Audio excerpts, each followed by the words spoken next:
Good evening, everyone, ladies and gentlemen. It's a real pleasure again to see you all here. I'm really thrilled that everybody's kind of sticking with it, and we've arrived at Romulus. So here we go. As you can see, Romulus meeting the god Janus, two-faced god Janus here, and etching after Julia Romana. So in my first lecture, I tried to indicate various ways, various methods that we could use to try to unpick the traditional story of the Roman kings and arrive at a deeper understanding of what the Romans thought about power. And one of the methodologies that I suggested was to concentrate on the material base from which any ideological structure might be built up. So in my second lecture, I investigated the archaeology of Rome from about 900 to 500 BC, picking out just some of the key themes. Now, what we saw in the last lecture is that there are good reasons not to map the archaeology directly onto the literary account to say, you know, here is the wall of Romulus. Instead, I argued that we should attempt to create conceptual models which were sufficiently complex to help us understand the richness of the material record that we now have. The material record is now so much richer than it used to be. We therefore need better models to try to understand what could have produced that and what are the consequences.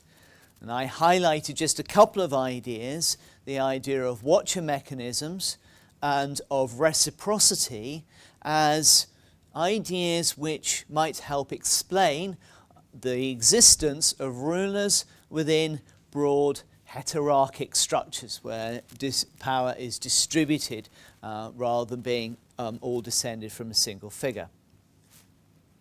Now, as is obvious, that's some distance away from the traditional sources.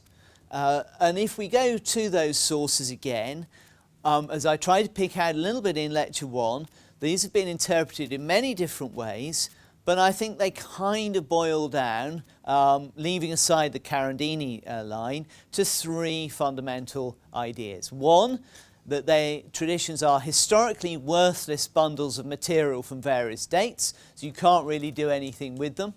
And that starts in the skeptical tradition with Louis de Beaufort and others, and runs through to the consequence that hardly anybody actually puts early Rome seriously on a university curriculum. Even the exceptionally enlightened and advanced University of Otago has not yet arrived at the point where at least 90% of the study of classics is in fact on early Rome. But I'm sure that will change. One other thing that you can do, and that's a slightly old-fashioned kind of view, that you just can't do anything. One other view is that these are valuable, but they're only telling us about the point at which the stories were written down. So when Livy writes about early Rome, we shouldn't even try to understand anything about archaic Rome. Livy wrote in the late 1st century BC. When he wrote about early Rome, he was really writing about the late 1st century BC. And so you interpret everything as simply a mirror for its own times. And the other kind of approach is that these are, in fact, somehow or another, symbolic reflections of some kind of truth which you can locate variously. And we've seen various versions of that, the Dumasilian version, that this is kind of reflect a deep Indo-European substructure, or maybe that we can get at some kind of underpinning idea of what power looked like for the Romans. Now, I'm going to be looking very much at the second two approaches over the next two lectures. And what I'm going to do is say that for all the work that has been done, especially on the second of these recently, there's still a good deal of more ideas that we can pull out. So what can we say about the earliest kings? Well, obviously it's all based on a true story, as you can see. Let's quickly outline some the early traditions about the kings, just to orient ourselves. We've hinted at elements of this already. So Romulus and Remus were the children of the product of a rape by the god Mars of a woman called Rhea Silvia. She lives in the town of Alba Longa. Alba Longa is founded by Aeneas, who is the Trojan Trojan hero who comes across in Virgil's Aeneid. After the sack of Troy, he sets sail. He ends up in Carthage in Sicily, and he winds up on the coast of Italy. He forms a marital relationship with the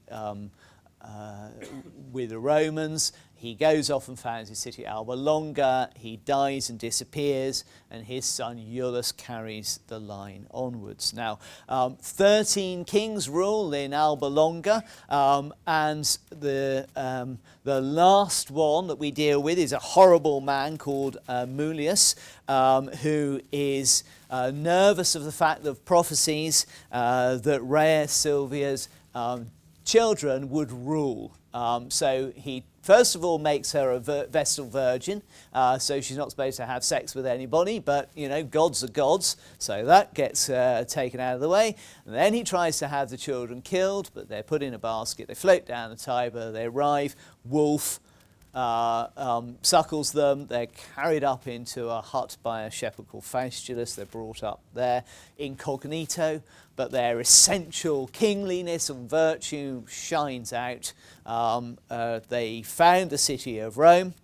Remus crossed because he doesn't get to be number one. You know, there's always, you know, twins, brothers, one's just slightly older than the other one. Remus is upset. He jumps over Romulus's wall. Romulus kills him, and then Romulus continues to rule over Rome. He fills it with men by opening an asylum and inviting all the criminals of the surrounding territory to come in, and pardons them all. That's one story. He's then got another problem because he's got lots of men and no women, so he grabs a bunch of Sabine women at a festival. It's called the Rape of the Sabine Women. So then you've got men and women, and then off you go. He founds a constitution with various divisions of the city. And critically, the story of Romulus is very important for the late Republic, as we'll see. Romulus disappears at the end of his life because he's killed by the senators. Right, and I'll come back to that. So Romulus, the founder king, the one who kicks it all off. That's the story, and universally so. Now, Romulus is succeeded by not a Roman, but a Sabine. So remember the Sabine women grabbed in this festival. Sabina is the area inland from Rome. So if you go up the Tiber, you get to Rome, you go up a little bit further, and then the Tiber curls inland and goes northwards. If you carry on inland, you're into the Sabina. And so that's the area from which King Numa comes. And here he is in a 4th century AD sculpture. He actually had a bigger beard at one stage, and it's chopped off. And I'm going to talk a lot about Numa in another of the lectures, in lecture 5. He's absolutely fascinating. There's all sorts of extremely exciting things to say about Numa because he founds Rome's religion. He's the one who brings religion to Rome. He has a secret relationship with a nymph who pops out of the wood every now and then. She's called Egeria, and she gives him all the secrets that he needs to found Roman religion. So more on him in lecture 5. Then we have Tullus Hostilius. You might remember Tullus Hostilius. He destroys Alba Longa, that city that Romulus founds. And he's very dismissive of religion. So unlike Numa, he said, we've done all that, you know, I'm not interested. I'm just going to beat lots of people up. And that works until he becomes ill. When he becomes ill, he suddenly thinks, oh, crikey, this isn't so good. Maybe I've been a bit too rude about the gods. Now, what did King Numa have to say about these things? So he gets out Numa's book of spells, and he tries one, and he summons down some lightning, and unfortunately it hits him. So that's all that's left of Tullus Hostilius. then he's succeeded by Ancus Marcus, and much of this lecture is going to be about Ancus Marcus, about whom probably you haven't heard too much. He's one of the kings that we tend to overlook. So I'm going to focus on him and use him as a way of unpicking this early group of 4 kings. None of these kings are related to each other. So there's no hereditary principle in here. None of them inherit power from each other. They can only be related to subsequent families through some fairly implausible connections, which we'll see a bit later. So we haven't either got a very secure sense that these are, originators of something that comes later. Collectively, they rule from 753 BC to 617, according to the sources. So that's 4 kings, 140 years. And we know that something's not right there. Not these 4 kings. We rely almost entirely on late Republican sources for our knowledge of these kings. So from 200 BC down to 0, effectively. And of course, most of those have disappeared. So we're really reliant on Livy and Dionysius of Halicarnassus, a Greek who are writing at the time of Augustus, right at the end of the 1st century BC. And it's very clear, as Peter Wiseman showed, that the myth of, or the story of Romulus in particular, has gone through an enormous amount of different changes. Peter Wiseman picked out something like 60 variants of the story of Romulus and Remus. There are lots of different accounts. In the early ones, he's not called Romulus at all. He's called Romius or Romos. And he hasn't got a brother. Remus seems to come along later. Why? And that's the whole point of Wiseman's book. What's the point of Remus? What's the point of inventing somebody who only dies? You know, I mean, the thing he does in the story is he gets killed by his brother. So what's his point? And we'll see a little bit how the concept of duality in Roman society may suggest a reason why there needs to be a brother. But let's come back to Romulus himself. Romulus's death at the hand of the senators. Well, that's very reminiscent of what happens to somebody else, Julius Caesar. And of course, the point about Romulus is that he is descended through the line of the Alban kings, ultimately from Aeneas. So, right, Aeneas comes from Troy, arrives in Rome, founds Alba Longa. He's got a son called Tullus, 13 kings, you arrive at Romulus. Tullus. Telling name. The Romulus is the only one of all these kings who has a really obvious lineage, because Tullus gives you the Julii. All of the Caesars at some stage claim to be descended from Aeneas, Romulus, Tullus, Romulus, and then down.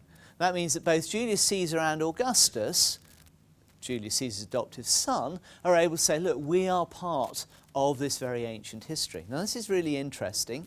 It suggests that the kings are doing, or that particular king, Romulus, is really very useful, very good to think with, as Mary Douglas once said. But of course, it's also a dangerous story because he dies assassinated. We're told that Augustus thought about calling himself Romulus and then thought, maybe not. Maybe not such a good idea.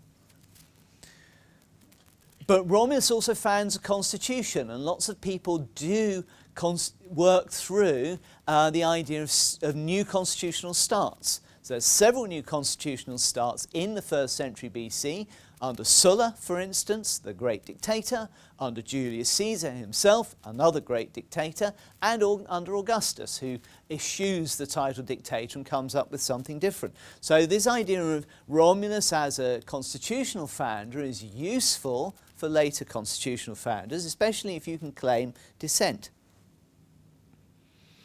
Romulus is still being used as a sort of role model as late as the time of Justinian in the 6th century AD and beyond. There are stories about it that are put up in the period of the tetrarchy, for instance, where there are a division of rulers in the Roman Empire, where there's a story about Romulus having to bring along a statue of his dead brother Remus. So he tries to do things, and there's a plague and pestilence. He's killed his brother. He tries to do some things, there's a plague and pestilence, and he goes to the gods and says, what did I do wrong? And the gods said, well, you killed your brother, you know. I mean, did you forget? It's kind of slightly kind of awkward. And Romulus said, oh, okay, sorry. So what do I do now? And they say, you've got to have a statue of Remus accompany you all your public pronouncements. So he sits there, and there's a chair next to him with a statue of Remus. So the two of them make all the pronouncements together. And Romulus also always says, we. Doesn't say I, he said, we. This looks very familiar when you look at later Roman sharing of power amongst multiple emperors. So Romulus gets used time and time again. There's masses more to be said about this, but that's just a few instances of the malleability of these stories, their utility. And of course, much scholarly attention has indeed been on how the accounts of these kings reflect contemporary concerns. Now, one of the things that scholars have done is to say, okay, right, well, this is great. So, you know, you've got these four kings, Romulus, Numa, religion. That's good. It's also good for Augustus, you know, bringing back religion, etc. Tullus Hostilius, bit odd, but we'll do something with him being kind of kingly and military, and a bad example, and Ancus Marcus. And we'll say that we probably don't believe in them, but they're useful containers. This is what modern scholars do. They're useful containers for some ideas. And then everything changes when we get to the Tarquins. It changes when we get to the Tarquins because they come from a different place. They come from Etruria. They're tied in with Greek stories. So suddenly there's a different level of historical reliability.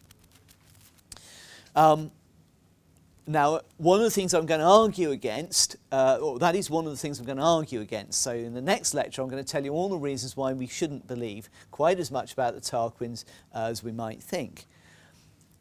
This idea that there was a greater degree of historicity about the Tarquins rests on things like the fact that there is a Tarquin in a 4th century BC tomb painting from an Etruscan city called Vulci. So the family name is known, and Tarquinia is known, Tarquinii from Tarquinia. But there are still enormous problems around the story of the Tarquins, and we'll deal with that next time. It's similarly not possible to do something else that people do, which is say, okay, well, the problem with the four kings is that what they're really doing is masking some deep mythology. The reason why people think this is because there are some stories about some totemic figures. Picus the woodpecker, who is supposed to be a kind of a kingly or near kingly figure. There he is, there. See, that's him. And somewhere, I think, down here. This is one of Carandini's brilliant pictures in which he manages to get every single myth about early Rome contemporaneously into one picture. There's the 30 sows that Aeneas founds. There's Romulus and Remus. There's the wolf. There's Faustulus. There's the skull-eyed Carce. It's all there, everything, you know, all in one cartoon. Lovely. Picus the woodpecker, Faunus, a kind of wild god. And so the idea is that, okay, you've got these mythological, deep ideas of worship of animals, totemism, that sort of thing. And the four kings are just a kind of flattened out, historicised version of something deep, and then you arrive at the Tarquins who are real. Well, I don't think that works either, because there's such a lot of peculiarity about these very early stories. Does the woodpecker Picus really reflect some animistic belief? Not sure. The archaic Romans may have believed all sorts of things, but we can't really construct it. So this idea that what you can do is say the four early kings are, in a sense, able to be put in some different container because they're not quite like the myths and they're not quite like the Tarquins, I think falls over.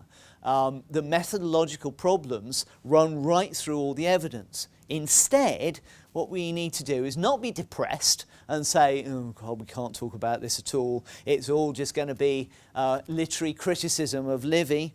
Instead, let's be liberated, freed from the obsession to root our understanding of archaic Rome in the sources rather than in the material evidence. We can develop more interesting models. And oh yes, there you go.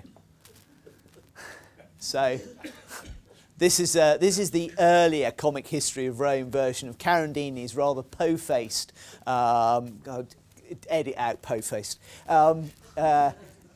cartoon here. This is the comic history of Rome with all sorts of things. And I do absolutely love Mrs. Wolfe over here with the twins. Isn't that lovely? A huge step forward has been made recently by a massive study, just came out at the end of last year, by David Graeber, whom we heard a little bit about last time, and Marshall Salins, offering a fresh look at kingship. And there it is, Graeber and Salins on kings. This huge book is immensely rich, and I can't pull out all of the ideas today. And I just want to pick out one debate and one idea. I'm going to use those through this lecture. The debates arise from this character, A.M. Hockart. Hockart wrote a number of important works on kings and social origins. And what he said, basing himself on Fraser's Golden Bough, was the first kings must have been dead kings. The first kings must have been dead kings. What he's picked up on is the very strong idea of regicide, the killing of the king. That's how Fraser begins the Golden Bough. The king at Nemi who is killed. And then Fraser goes on to show that there's this massive tradition of kings who must die. Kings who must die in order to give rebirth to their communities. Now, there's a huge amount to be disputed here. There was an enormous dispute in anthropology about the extent to which a particular group of African kings were in fact ritually killed, and that went on for much of the 20th century. But we can note the key critical step which developed from this, which is that the king, although necessarily responsive to his community, so the king has to respond to the community, is also often trammelled with restrictions so as to be set aside from it, whether as a scapegoat or just as mechanisms of control. So in other words, the king, who's supposed to be a kind of grand figure, in fact is controlled massively by a series of taboos about what the king can and cannot do. And the most extreme taboo is regicide, so that the king can only live for a certain period of time and then must die. So that's Hockart. The first kings must have been dead kings. This is interesting. The other idea, which Marshall Salins has used a lot, is the idea of the stranger king. The way that kings often come from outside into communities. The stranger king, you find time and time again, somebody who's invited in, or somebody who actually is notable by imitating the customs of someone else. So dead kings and stranger kings. Dead kings and stranger kings. Now, let's just think about our first four kings. Romulus, assassinated. Numa comes from the Sabina. Tullus Hostilius kills himself. Ancus Marcus, we'll see some problems with him in a moment, quite interesting. But at least the first three. Servius Tullius, Tarquinius, then going on, Tarquinius the first is a stranger king. Servius Tullius is a killed king, he's killed by his daughter and his son-in-law. And then Tarquinius Superbus, the last king, also stranger king from outside, is expelled, which is a version of regicide. Every one of the kings is either a stranger king or a dead king. That's really interesting, I think. And if you're not, then this is the point where I'll shut up. But I think it's really interesting, because there's an anthropological model that works perfectly. And it's not forced on the evidence. Now, so what do we do with this? One of the things that you do is to say, aha, right, so therefore Roman kings are just like Polynesian chiefs, or Roman kings are exactly like those dead African kings. And I'm going to try and argue something very different, which is to say that I think the Romans were really good anthropologists, that they thought anthropologically. And what we think of, what we do is use ethnography and try to compare societies and say, oh look, that bit of a society is like that bit of another society, so there is some deep commonality. And I'm going to say, actually, I think the Romans were quite capable of looking around them and thinking and coming up with ethnographic and anthropological models. If I was being really radical, I'd say that's what anthropologists do too. So let's see where we go. Well, the big problem that I'm going to hit very soon is what we're going to do with myth. Because what you might do is say, well, look, they're all myths. Aren't they all myths? And shouldn't we be just looking at them in terms of comparative mythology? Let's all be Dumouzilian about this. And that's what a lot of people have ended up doing. So you remember I said that there's that version where you can make everything symbolic. And the symbol is of something. So we say it is symbolic, so it's mythical. Now this is a real interpretative car park, as far as I'm concerned. This is where it's where you put the car and forget about it, you know, and just leave it. Or a freezer, deep freeze, where you put, you know, the leg of lamb 7 years ago and you never pull it out. And it's just myth. It's mythical. Nobody bothers to explain really what we mean when we say that Romulus is a myth. There's a brilliant article by Lindsay Dreidiger Murphy who starts off on Dynasty of Halicarnassus, what constitutes myth is a debate too broad to enter into here.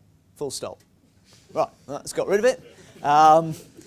There are Kiwi scrum halves who would delight to be able to pass the ball that fast. And if anyone is responsible for us being able to say, it's mythical, that's it. It's Denis Feeney. And here he is. And the reason is because Denis Feeney wrote an account of Roman myth in Literature and Religion at Rome, which is so breathtakingly good and underlines everybody's subsequent assumptions that most of us have thought for ages, okay, well, we don't need to talk about it anymore. He's sorted it out. What Feeney does was say that really what we have to do is say that the Romans did have myth, number one. It's not that the Greeks had myth and the Romans just couldn't quite come up with it. You know, we're a bit too stupid.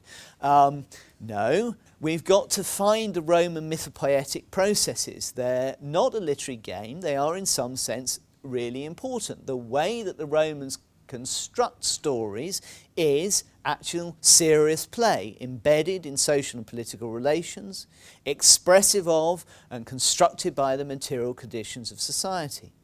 So the myth of Romulus, or of Tarpeia, or Numa, or whatever, is recovered by Feeney as a dynamic reflection of society, a vital refraction of contemporary concerns through the prism of a constructed past.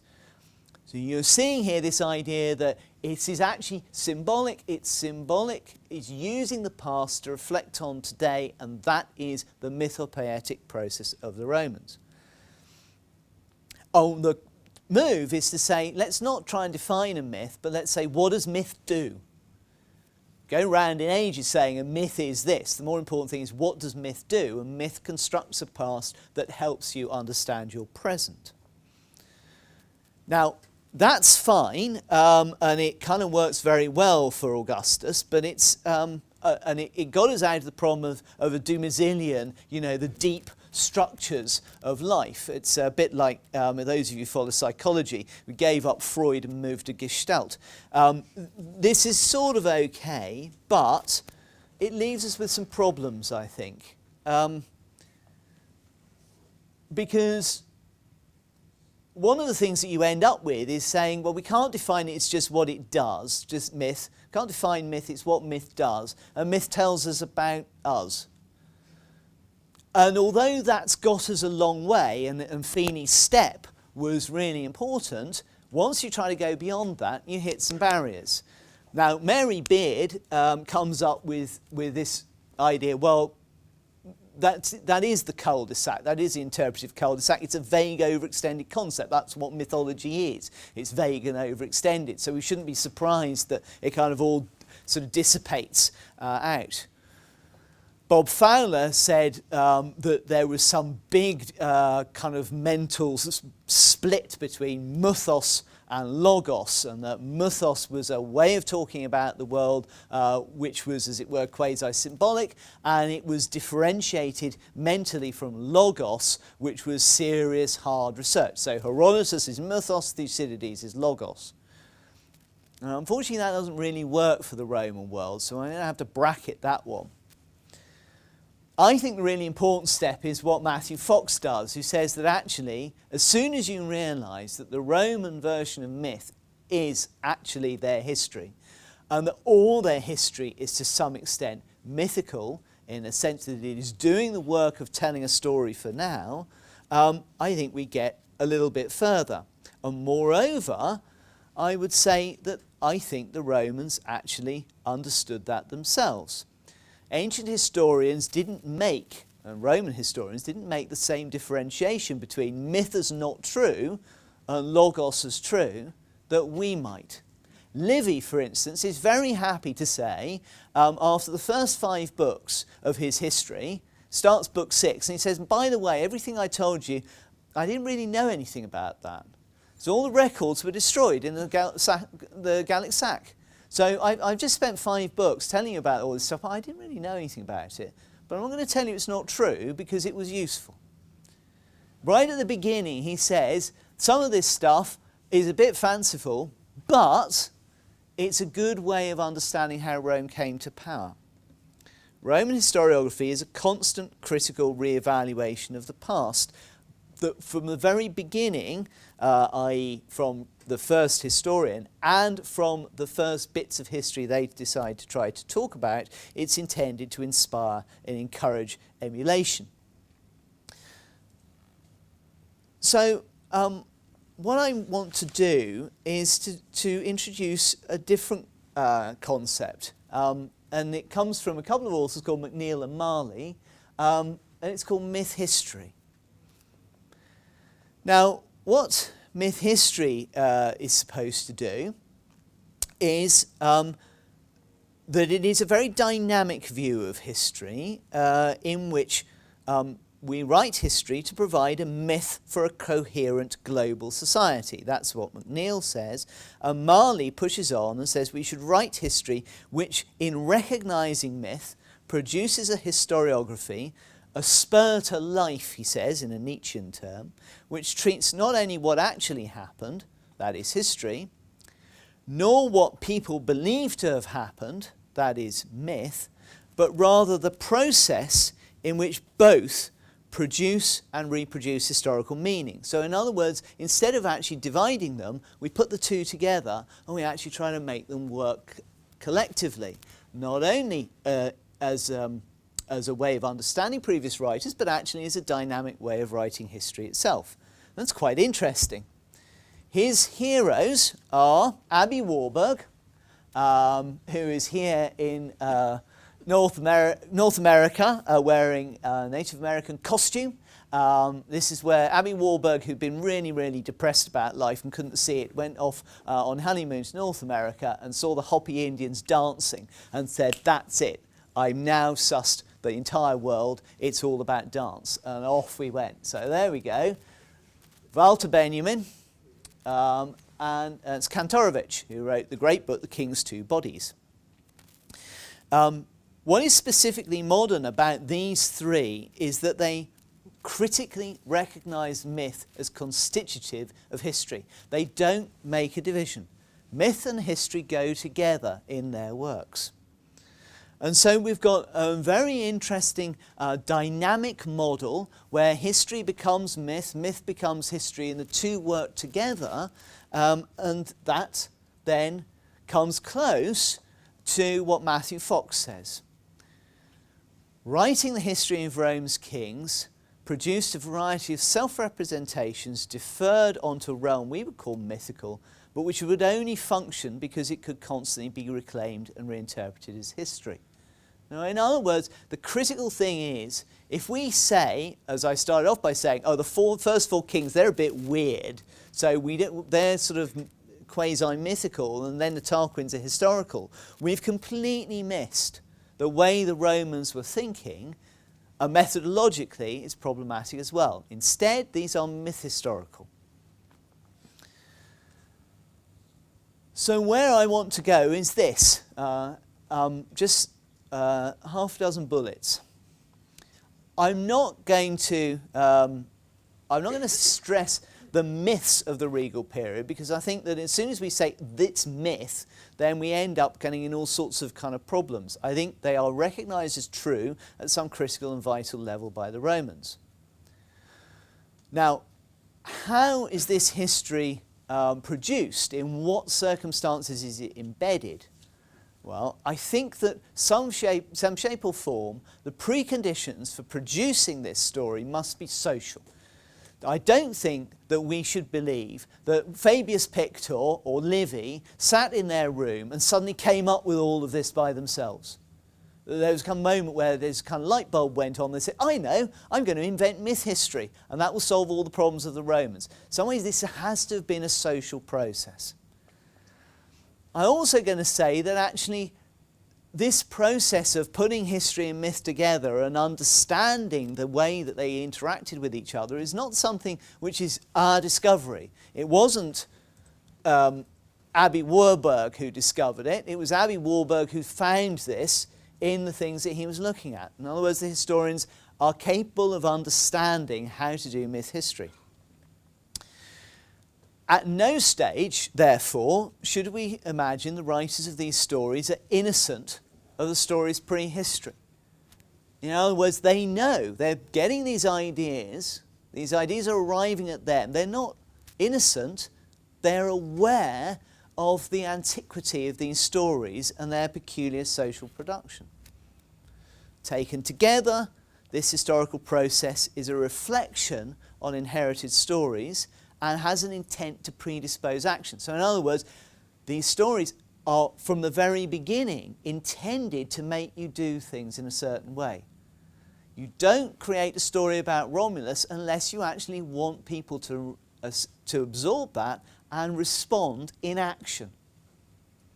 And lastly, this is just a bit of me getting carried away.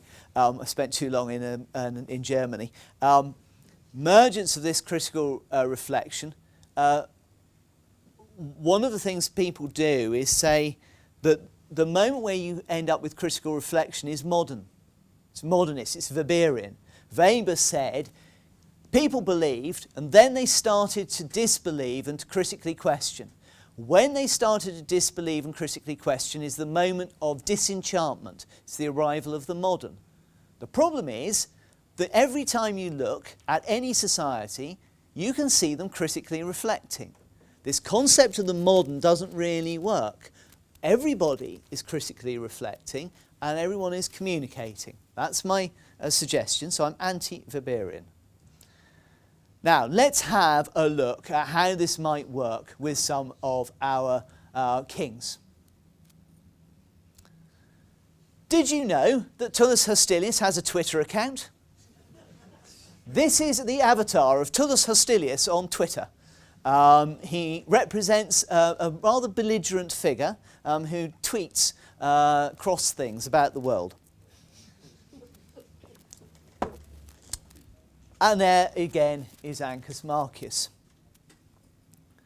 Now, what I want to try to do is just go through very, very quickly some of the ways in which these stories are kind of working, contextualized in their own history, having an impulse to action.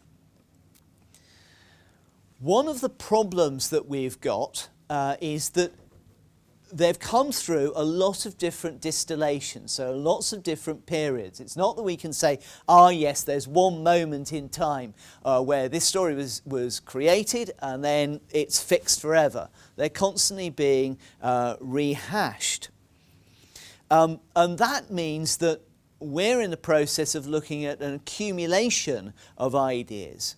Now, I don't think what we can do is say, okay, well, we can strip these all down to individual actions, but we can get a general sense.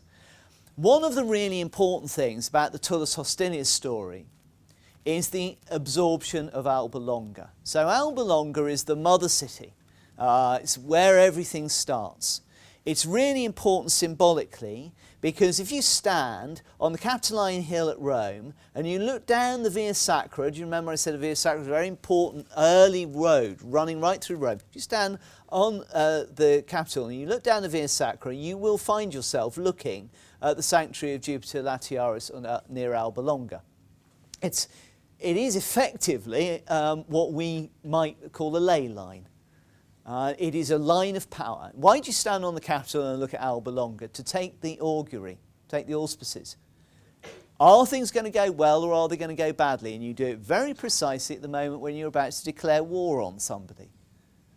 So Tullus Hostilius, who's a really important warlike figure, takes over Alba Longa and absorbs it into Rome, brings the population in, destroys the city.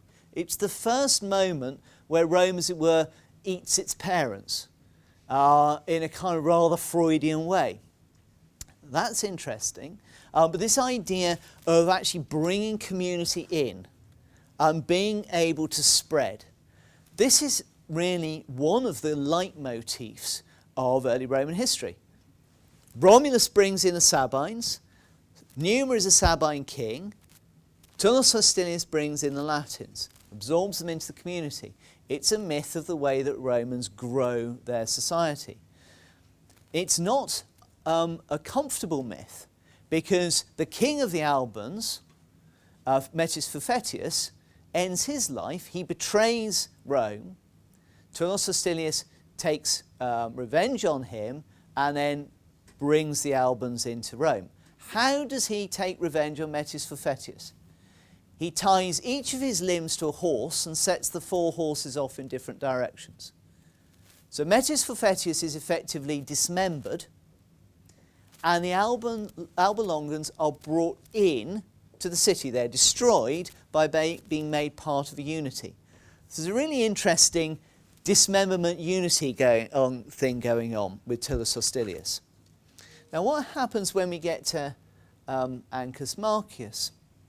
Ancus Marcus effectively, according to the sources, extends, here we've got Alba Longa here, he extends Rome's territory in all of the intervening area where the Latins live. So there's Rome, there's Alba Longa, here's this bit in the middle, and that's where the Latins live. And he brings all these people in to the city. There are lots of very interesting stories about Ancus Marcus's actions. One of the very interesting things is that part of this territory is brought into Rome because it's bequeathed to the Roman people by a prostitute called Akal Arendt. Akal Arendt dies and gifts a great deal of land to the Romans. Now bear that in mind. We've got 2 stories about Ancus Marcus, conquest and luck. Conquest and luck. Now, Ancus Marcus has got a very interesting history. Various people kind of pick him up in the late Republic, put him onto coins, including Censorini. We'll talk more about that coin in a couple of weeks' time. The important thing about Censorinus, who's producing a coin in the 1st century BC with Ancus Marcus on it, is that Censorinus is a really important figure in the conquest of the Latins in the 4th century BC.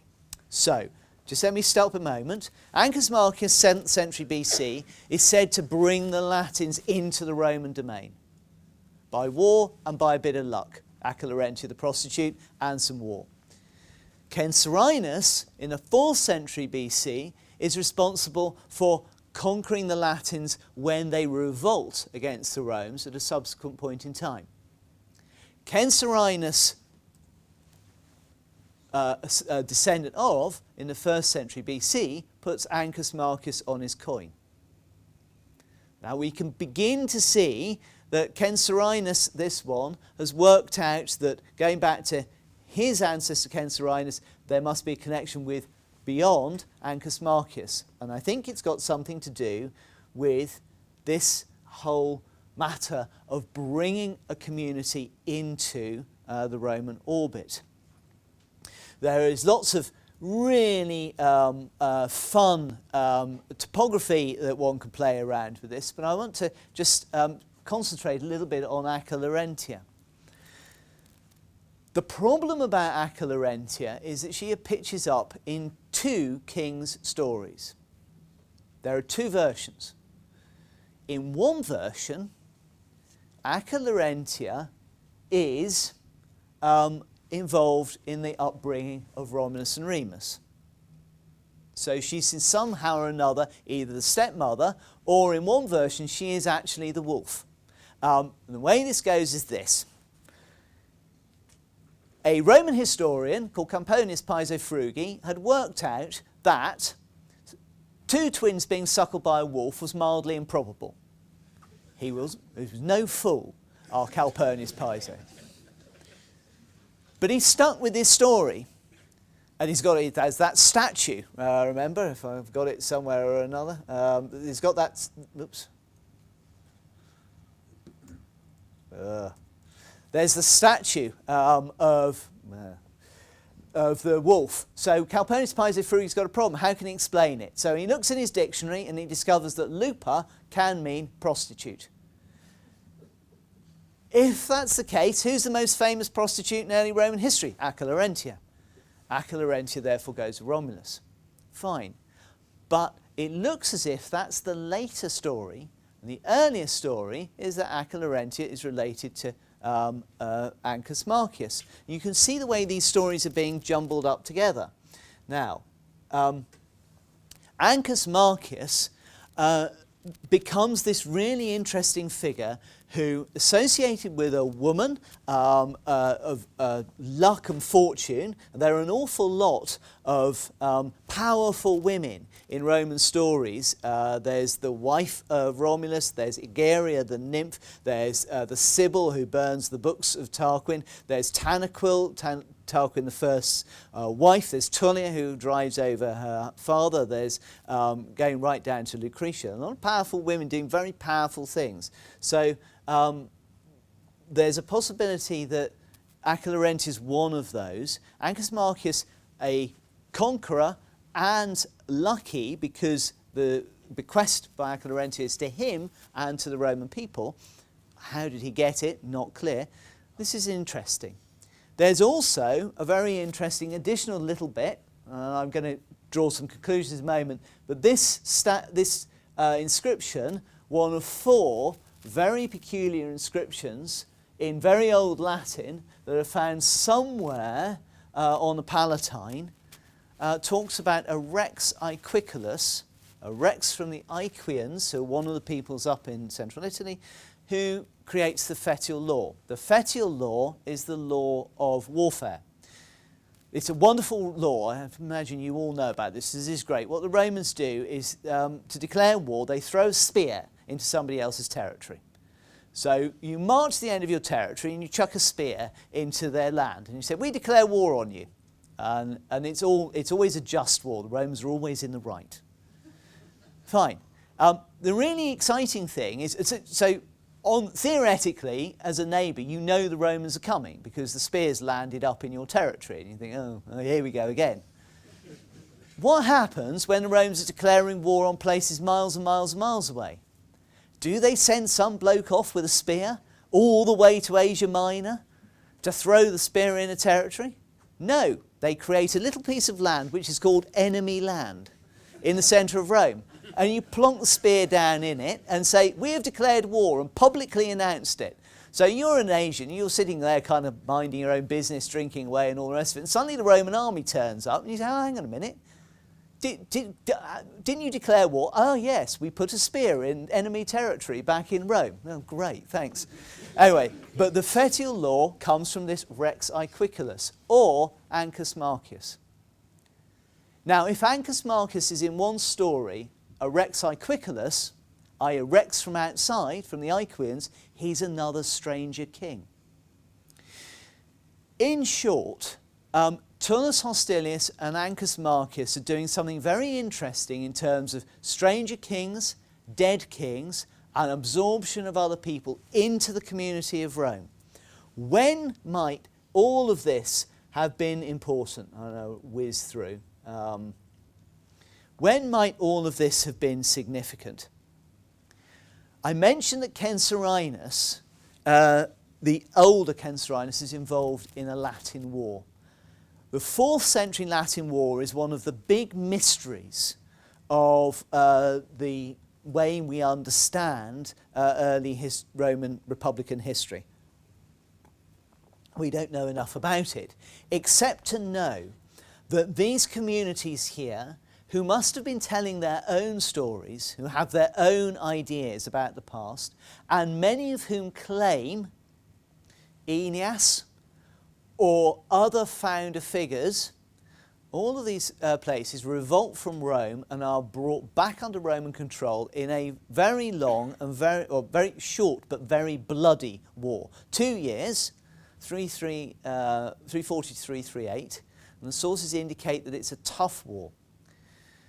Now, I think that one of the things that's going on is that this is a context in which myth and history are bound together as the Latins and the Romans fight over whose ancestors do what and what the right story of amalgamation actually is.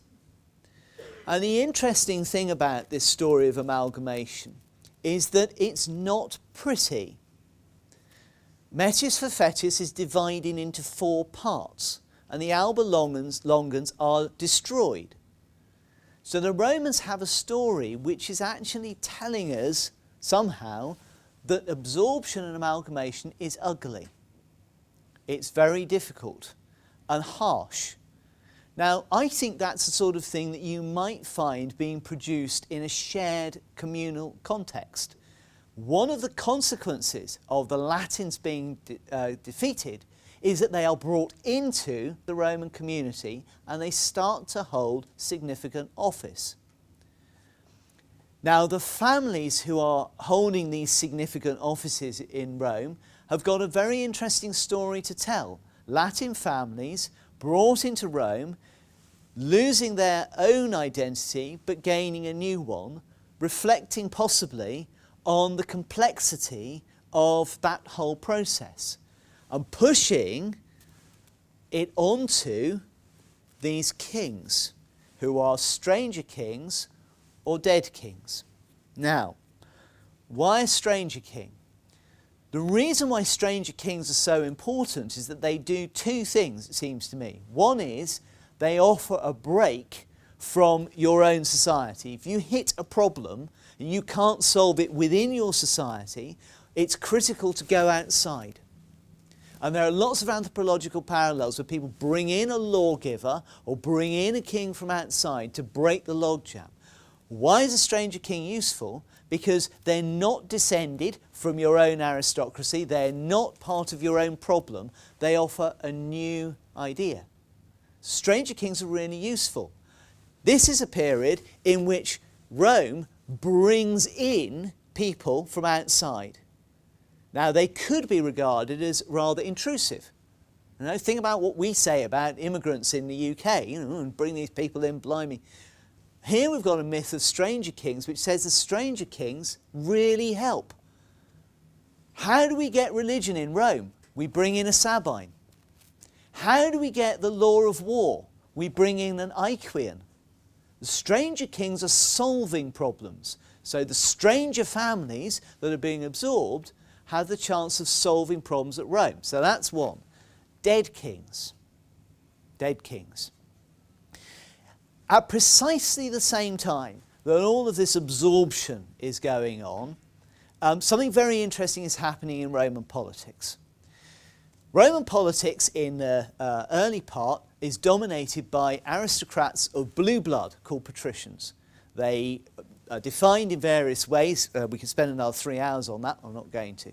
But they are effectively a closed group of patricians. They are limited in number. You can't make new patricians in the early republic. So say the front row here, these 1, 2, 3, 4, 5, 6, we're the patricians.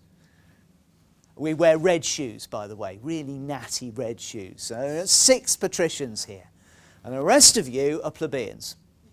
Okay? And you might want to become a patrician, but you can't. And what's more, I'm a patrician, so I can't marry you, because that's forbidden. So that's a real divide. The front row here is off, you're the plebeians. Now, over time, that breaks down. All of you work out that there are a lot of you and not many of us. And that we've been spending so much time marrying each other that evident problems have emerged. We're getting fewer in number. Fortunately, there are 6 men here. So bit by bit, people start reflecting rationally on the things that we claim that only we can do, we 6. We say, only we can hold the auspices and go to battle. And the rest of you say, well, hang on a minute, who's been doing all the fighting for the past 150 years? And half of you lost. So, come on, this doesn't work. Only we can be priests because only we know how to talk to the gods. Well, really? And you all go away and you create your own triad of gods. So I've got Jupiter, Juno, and Minerva. And you go and say, well, let's have Ceres, Liber, Liberaque. And we'll all talk about high things and Capitoline, and you'll go and talk about food. And the maintenance of food. Because you're producing it. We're demanding it of you, but at the end of the day, you can do what the plebs do at 1 or 2 or 3 occasions in history. You can all go away. You can get up and leave. And that's what the plebeians do. There are 6 of us, and we're all sitting there and telling you what to do, and then we open the door one day and there's nobody there. And after a bit we say, but who's going to bring my pizza? Mikhail Rostovtsev, parenthesis, Mikhail Rostovtsev, the greatest Russian historian and a great ancient historian. October 1917, revolution, sitting at home with his wife. He says to his wife, I think all the servants have gone. His wife says, yes, I think they have, Mikhail. I'm feeling a little hungry, dear, are you? Yes, I am a bit peckish. Maybe we should go and find some food. Maybe we should go and cook something. Yes, Mikhail, I think that would be a lovely idea. But, Mikhail, do you know where the kitchen is? And Mikhail says, no, I thought you must. And Mrs. Rostovtsev said, I haven't got a clue. And then they left Russia. That's what happens with the patricians. There are 6 of us, we're sat at home, and you've all gone. Now, as a result of this, patrician control begins to go away. And you end up with a share of control. You end up with patricians and plebeians sharing power. And you end up with stronger and stronger taboos on any one person holding unique power. That's what happens when you get rid of a king, right? And have 2 consuls. You share power and consuls who last for a year. Stranger kings are people from the outside who solve your problems. You plebeians have just solved a Roman problem. Number 2, dead kings are stories about people who are not allowed to hold power for long. It's a story about limitation. I'm king, but I can only be king for a year, and then I have to die. I'm a consul. I can only have power for a year.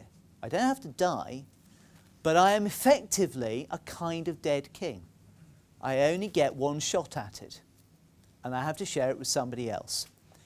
So, what I'm saying is that in this context of the 4th century, stories of absorption and stories of sharing of power find a natural mirror in stories of stranger and dead kings, which is precisely what Romulus, Numa, Tullus Hostilius and Ancus Marcus actually are.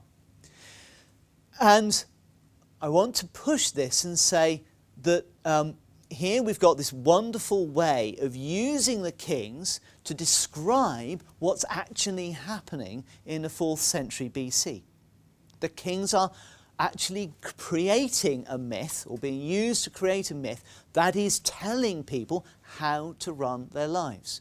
So it is active history, a spur to life, myth history.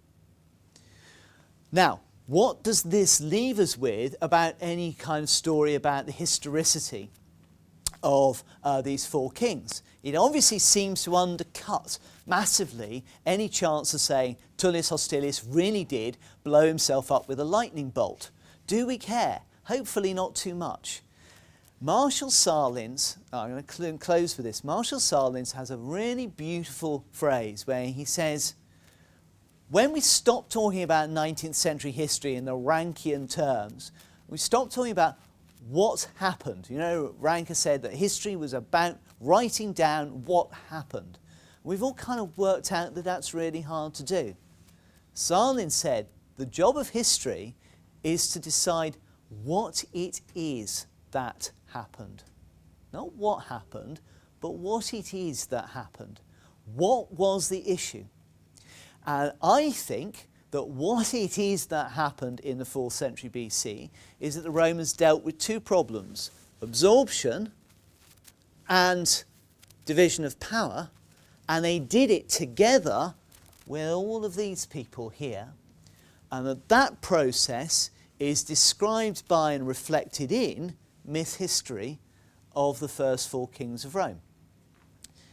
Now, last point then is, does this mean that these dead kings, stranger kings, are deep paradigms of Indo-European life? Or were the Romans just thinking anthropologically and cleverly about political myths and metaphors? If we believe the Romans are really good anthropologists, what they've done is looked at the world around them and worked out the kinds of myth-historical models that are necessary to explain the world in which they operate.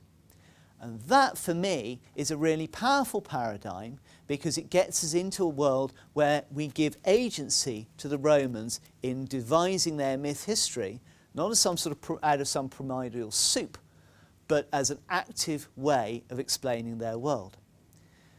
If that's right, then we've got to deal with the Tarquins and what happens with the Tarquins. And if you're interested in that, come back next week, where there will be an hour drenched with blood and sex and gore. Thank you very much.